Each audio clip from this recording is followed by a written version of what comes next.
بسم الله الحمد لله السلام عليكم أصحابتي channelkayga ku xiran waa mar kale walaashin Saara iyo muuqaal cusub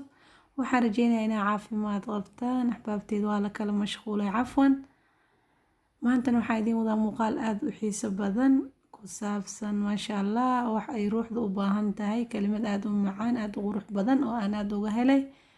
nasiib badan gabadha intaanoo sifaad ah kulansata waxaan rajeynayaa ka wada heli doontaan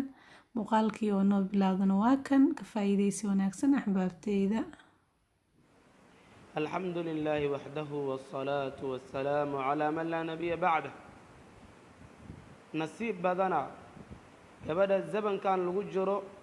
حجاب كقادنيسو أسطورا نصيب بدنا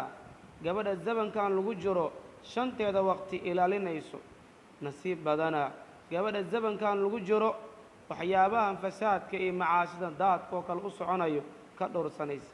nasiib badana gabadha zabankan lagu jiro saqdhaxa inay kacdo hor istaagaysa Allah jalla jalaaluhu ee baryayso ee quraanka aqrinayso ee ooynayso tadabburayso ducaysanayso maray rukuucda maray sujuuda maray ducaysata maray quraan aqrisa maray istighfaarsata ka ku jirto nasiib badana gabadha xishoodka badan la zabanka nasiib badana gabadha zabankan lagu jiro ragga ajaanibta ka dhowrsanayso nasiib badana gabadha zabankan lagu jiro waalidkeeda baariga u ah nasiib badana gabadha zabankan lagu jiro sabraysa xaalad walba soo gaarto ku sabraysa nasiib badana gabadha zabankan joogta ee filmaanta iyo heesaha iyo riwaayadaha iyo diyaanada iyo qaribka iyo macaasida soconayo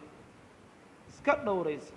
nasiib badana gabadha dugsiga ku jirto ama jaamacadda ama macadka ee diinta sharciga baranayso nasiib badana gabadha zabankan lagu jiro diinta ay baratay ummadda kale sii barayso nasiib badana gabadha diinta baranaysa kuna dhaqmaysa ummadda kale iyo gabdhaha kale ugu yeerayso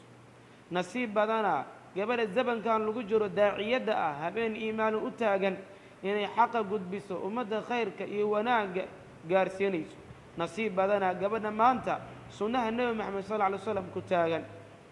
nasiib badana gabadha maanta hadduu Umar arki lahaa ama Abu Bakar ama nabigeena maxamed sallallahu alayhi wasallam ay ku farxi lahaayeen nasiib badana gabadha maanta la joogo rabbigii abuuray oo arkaayo adeecayso nasiib badana gabadha zabankan lagu jiro bulshada ka dhex muuqato asurkeeda xijaabkeeda arageeda ay hoos u laabayso ragga ay ka dhowrsanayso akhlaaqdeeda nasiib badana ilaahay idin dhowro ilaahay idin cizeeyo meel kasta aad joogtaan kuwa nasiibka helay Allah idinku daro wajazaakum Allahu khayran salaamu alaykum wa rahmatullah aamin ya rabbi wa alaykum assalaam wa rahmatullahi ta'ala wa barakatuh waxaan rajeynayaa inaad ka wada faa'iideen axbaabteed ilaahay nagu anfaco subxaanahu wa ta'ala wax kasta wanaaga ilaahay subxaanahu wa ta'ala kuwaana qaat ilaahay naga dhigo haddii aad nagu cusubtiin soo dhawaada please subscribe haddii aad horey noola joogto kaash muuqaalka like garee asxaabtaada iyo eheladaada usii share garee wixii fikradana xagga commentiska igu soo qoro fikradihiin waa ii muhiim waan idinkaga mahadcelinayaa sida wanaagsan aad mar walba ila socotaan fariimin isugu jir dhiirigelintii ducada ilaahay idinka abaalmariyo subxaanahu wa ta'ala muuqaalka waxaan rajeynayaa si wacan uga wada hesheen maasha Allah nafteeda aad ayaan u jeclaystay inay ila wadaagtaan ayaan ka helay sidaas darteed ayaan idinkugu soo geliyay channelka jazaakumullahu khayra assalaamu calaykum waraxmatullaahi tacaala wabarakaatu